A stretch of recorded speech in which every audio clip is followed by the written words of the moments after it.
Praise the lord. ఈ దినపు దేవుని వాగ్దానము మత్తయి సువార్త 6వ అధ్యాయము 18వ వచనము. రహస్యమందు చూచుచున్న నీ తండ్రి నీకు ప్రతిఫలమిచ్చును. మనుషులు చూచినట్లు చేసే ప్రార్థన కాదు, కానీ నీవు రహస్యమందు చేస్తున్న ప్రతి ప్రార్థనను, నీవు విడుచుచున్న ప్రతి కన్నీటిని ఆయన చూస్తున్న దేవుడు. తగిన సమయమందు నీ ప్రతి ప్రార్థనకు, నీవు పెట్టే ప్రతి విజ్ఞాపనకు ఆయన జవాబిచ్చువారై ఉన్నారు. ప్రార్థన.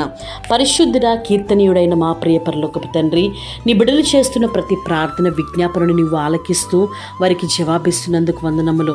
ఇది మొదలుకొని ప్రభా, వారి జీవితంలో ఇంకా ఏ ఆలస్యమైన కార్యము నిమిత్తము వారు విజ్ఞాపన చేస్తున్నారో తగిన సమయమందు వారి జీవితాల్లో మేలులు జరిగించి, అద్భుతాలు ఆశ్చర్య కార్యములు జరిగించి, వారు ఉంచున్న ప్రదేశంలో ప్రాంతంలో వారిని తలగా నిలబెట్టి ప్రభా, అనేకులకి వెలుగుకరముగా నీ బిడ్డల్ని మార్చి ఆశీర్వదించమని క్రీస్తు నామములో అడిగి వేడుకొనుచున్నాం తండ్రి. ఆమేన్.